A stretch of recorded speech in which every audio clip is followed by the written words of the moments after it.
Hi everyone. మనం కొత్త కంటెంట్తో మళ్ళీ ఈ ఛానల్ని స్టార్ట్ చేయడం జరిగింది.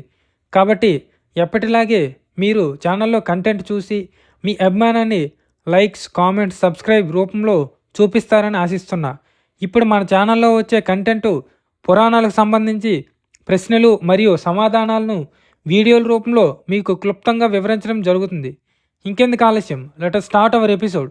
Hi everyone, welcome to DG facts Telugu YouTube channel. First question, మహాభారతాన్ని సంస్కృతంలో రచించింది ఎవరు?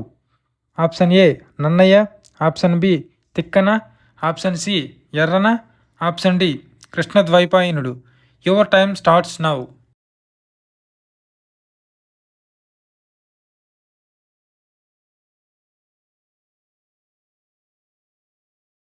Correct answer is option D కృష్ణద్వైపాయనుడు. కృష్ణద్వైపాయనుడికి మరొక పేరు ఉంది, అదే వ్యాసుడు. ఈ వ్యాసుడు మహాభారతాన్ని చెప్తుంటే వినాయకుడు లిఖించడం జరిగింది. వ్యాసుడి తల్లి పేరు సత్యవతీదేవి, వ్యాసుడి తండ్రి పేరు పరాశర మహర్షి. ఒకటిగా ఉన్న వేదాలను 4గా విభజించడం వల్ల ఈ వ్యాసుడిని వేదవ్యాసుడు అని కూడా అంటారు. ఇక ఆప్షన్స్కి వస్తే option A Nannaya, option B Tikkana, option D Errana. వీళ్ళు ముగ్గురు కలిసి కవిత్రయమని అంటారు. వీళ్ళు మహాభారతాన్ని తెలుగులో అనువదించడం జరిగింది. నెక్స్ట్ క్వశ్చన్, మహాభారతం యొక్క అసలు పేరు ఏమిటి? Option A Garuda Puranam, option B Linga Puranam, option C Ramayanam, option D Jaya Samhita. Your time starts now.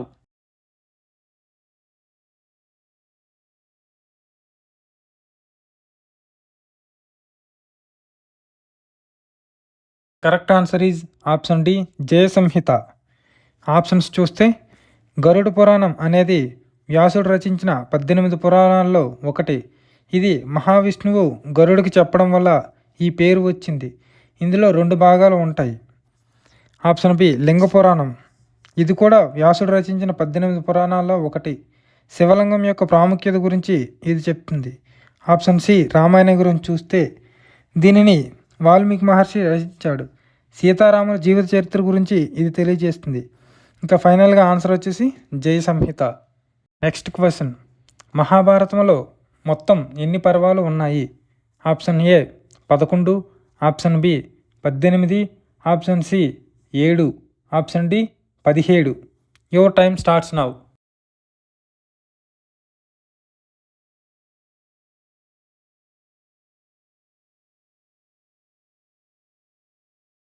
మీరు ఇక్కడ ఒకటి గమనించాలి, మహాభారతానికి సంబంధించి అంకెల రూపంలో ప్రశ్నలు వస్తే 90% 18 జవాబు ఉంటుంది.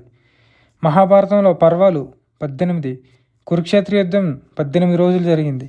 యుద్ధంలో సైన్యం 18 అక్షోహిణీలు. భగవద్గీతలో అధ్యయనాలు కూడా 18. యుద్ధం తర్వాత బ్రతికి ఉన్న యోధులు 18 మంది మాత్రమే. కాబట్టి కరెక్ట్ ఆన్సర్ ఈజ్ 18. ఇక ఆప్షన్స్ చూస్తే ఆప్షన్ ఏ 11 అంటే కురుక్షేత్ర యుద్ధంలో 11 అక్షోహిణీల సైన్యం కౌరవుల వైపు యుద్ధం చేశారు. ఆప్షన్ సి 7 అక్షోహిణీల సైన్యం పాండవుల వైపు యుద్ధంలో పాల్గొన్నారు. ఇంక చివరగా ఆప్షన్ డి 17 వచ్చేసరికి ఏం లాజిక్ లేదులేండి, నా లక్కీ నెంబర్ అని వేసా. ఈ మహాభారతంలో 18 పర్వాలు చూసినట్టయితే ఆది పర్వం, సభాపర్వం, అరణ్య పర్వం, విరాట పర్వం, ఉద్యోగ పర్వం, భీష్మ పర్వం, ద్రోణ పర్వం, కర్ణ పర్వం, శల్య పర్వం, సౌప్తిక పర్వం, స్త్రీ పర్వం, శాంతి పర్వం, అనుశాసన పర్వం, అశ్వమేధ పర్వం, ఆశ్రమవాస పర్వం, మౌసల పర్వం, మహాప్రస్థానిక పర్వం, స్వర్గారోహణ పర్వం. ఈ 18 పర్వాలు మహాభారతంలో కలవు. నెక్స్ట్ క్వశ్చన్, మహాభారతంలో ఉన్న మొత్తం ఉపపర్వాల సంఖ్య ఎన్ని? Option A 18, option B 100, option C 108, option D 111. Your time starts now.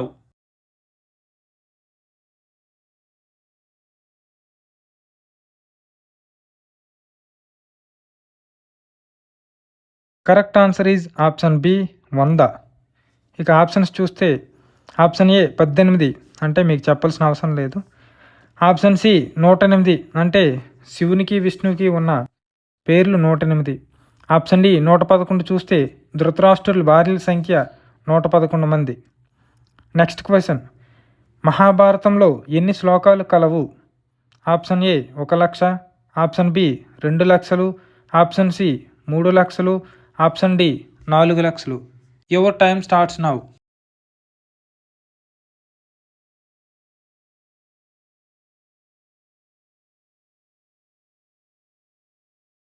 Correct answer is option A 1,00,000. Next question. మహాభారతంలో ఎక్కువ ఉపపర్వాలు ఉన్న పర్వం ఏది? ఆప్షన్ ఏ వనపర్వం, ఆప్షన్ బి ఆదిపర్వం, ఆప్షన్ సి సభాపర్వం, ఆప్షన్ డి భీష్మపర్వం. Your time starts now.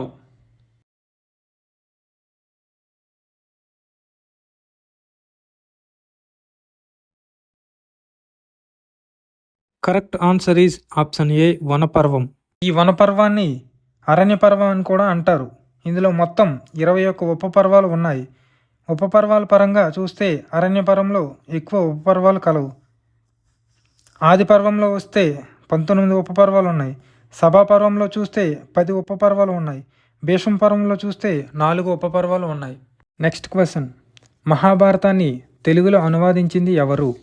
Option A Nannaya, option B Tikkana, option C Errana, option D పైవారందరూ. Your time starts now.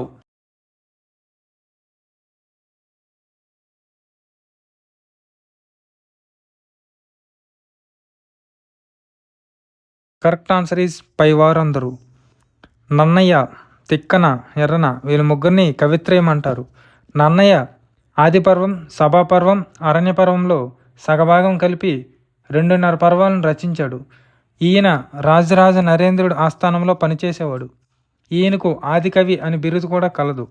Tikkana Somayaji గురించి చూస్తే ఈయన విరాట పర్వం నుండి స్వర్గారోహణ పర్వం వరకు 15 పర్వాలను తెలుగులో అనువదించడం జరిగింది. ఈయన మనుమసిద్ధి అనే రాజు దగ్గర ఆస్థాన కవిగా పనిచేసేవాడు. ఫైనల్గా ఎర్రన, ఈయన వేమారెడ్డి ఆస్థాన కవిగా పనిచేశాడు. ఈయన అరణ్య పర్వంలో మిగిలిన సగభాగాన్ని తెలుగులో అనువదించాడు. Next question. మహాభారతాన్ని రాయడానికి వ్యాసుడికి ఎంత సమయం పట్టింది? ఆప్షన్ ఏ 1 సంవత్సరం, ఆప్షన్ బి 2 సంవత్సరాలు, ఆప్షన్ సి 3 సంవత్సరాలు, ఆప్షన్ డి 4 సంవత్సరాలు. Your time starts now.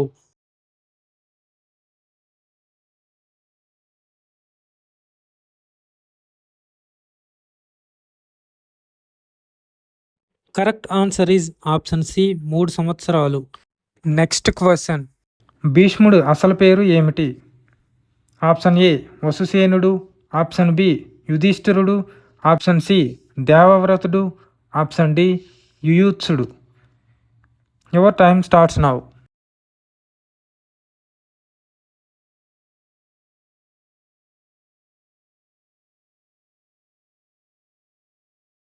Correct answer is దేవవ్రతుడు.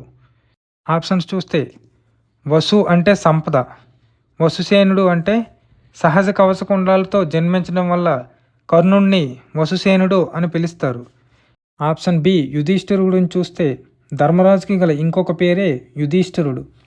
ఇక ఆప్షన్ సి దేవవ్రతుడు. ఈ దేవవ్రతుడు తండ్రి అయిన శంతనుడు సత్యవతీదేవి మీద ప్రేమ కలిగి ఆవిడ్ని వివాహం చేసుకోవాలని అనుకుంటాడు.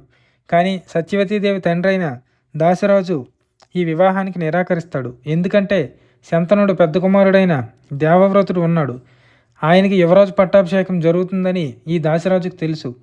ఈ విషయం తెలుసుకున్న దేవవ్రతుడు దాశరాజు దగ్గరికి వెళ్ళి ఆ జన్మాంతం సింహాసనం అధిష్ఠించబోనని, వివాహం చేసుకోకుండా బ్రహ్మచారి వ్రతం పాటిస్తానని భీష్మ ప్రతిజ్ఞ చేస్తాడు. అప్పటి నుండి దేవవ్రతుడిని భీష్ముడు అని పిలుస్తారు. ఇంకా ఫైనల్గా ఆప్షన్ డి యుయుత్సుడు చూసుకుంటే ధృతరాష్ట్రుడికి మరియు దాసి అయిన సుగతికి కలిసి జన్మించిన వాడే ఈ యుయుత్సుడు. Thank you for watching.